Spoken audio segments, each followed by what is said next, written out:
Shabbat Shalom. A husband and wife were in a checkout line in a crowded supermarket the day before Thanksgiving. People were pushing, and the wife was growing exasperated, ready to chastise anyone who was pushing ahead. Her husband, on the other hand, was calm and collected, and his sense of repose annoyed her because she wanted him to feel as upset as she was. Why was he letting people get away with pushing? The wife turned to him and said, "Why are you so calm, even when people are acting disrespectfully?" He gently put his hand on his wife's elbow and said, "I'm not in a rush. I don't need to get angry. I don't need to push back. I don't need to engage. Why should I give them that power over me?" This story has stuck with me all these years, in part because it is so counterintuitive to me as someone who gets easily frustrated waiting in lines. But I see the deep wisdom in the husband's refusal to be whipped around by relatively meaningless external circumstances.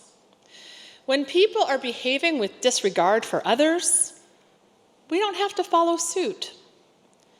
The first century sage, Hillel, said, "In a place where there are no mensches, be a mensch."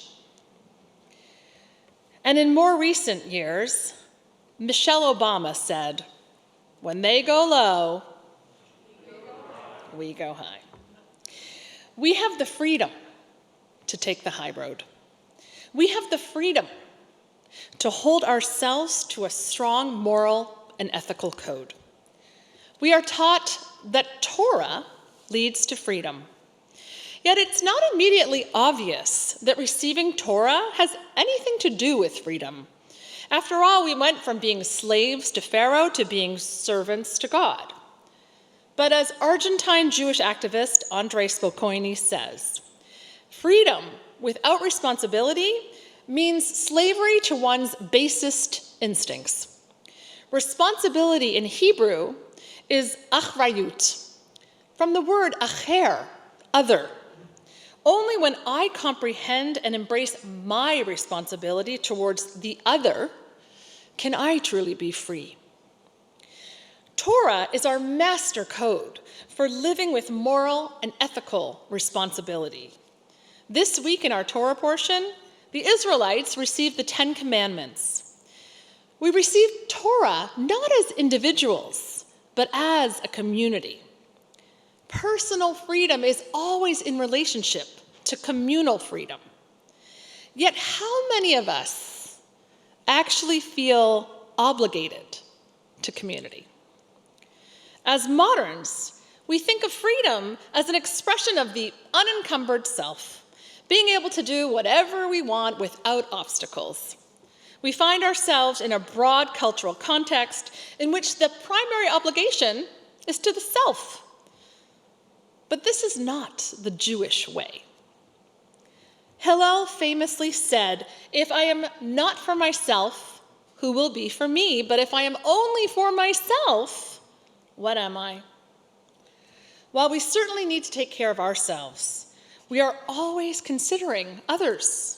Our liturgy teaches us that there are acts that we can engage in that are without measure, meaning that they are invaluable to a good life. To name a few, visiting the sick, providing for the wedding couple, being present to those in grief, and making peace among people. This is what it means to have a good life. Yet we are living in a time of distrust. Many of us won't allow ourselves to be vulnerable enough to reach out for help.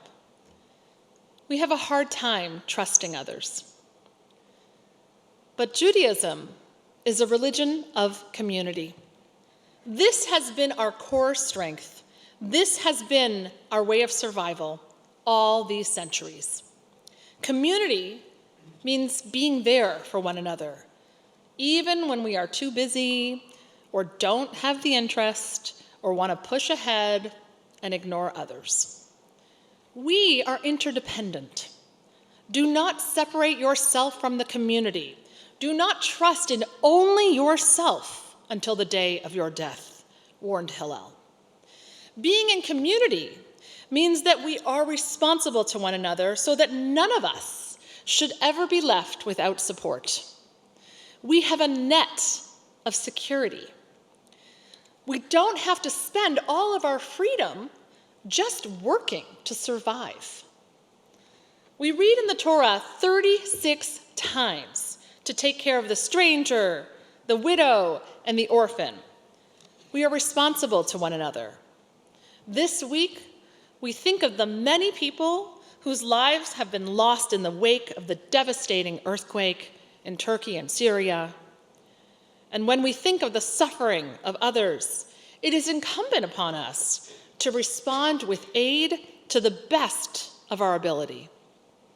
Grounding our lives in Torah gives us the ability to see the world from a broader perspective, to take notice of those around us and our obligations to one another, to refuse to be enslaved to our basest instincts, and to use our freedom to choose life-affirming paths, building deeply fulfilling relationships that nurture and uplift equality, justice, and wholeness. Shabbat Shalom.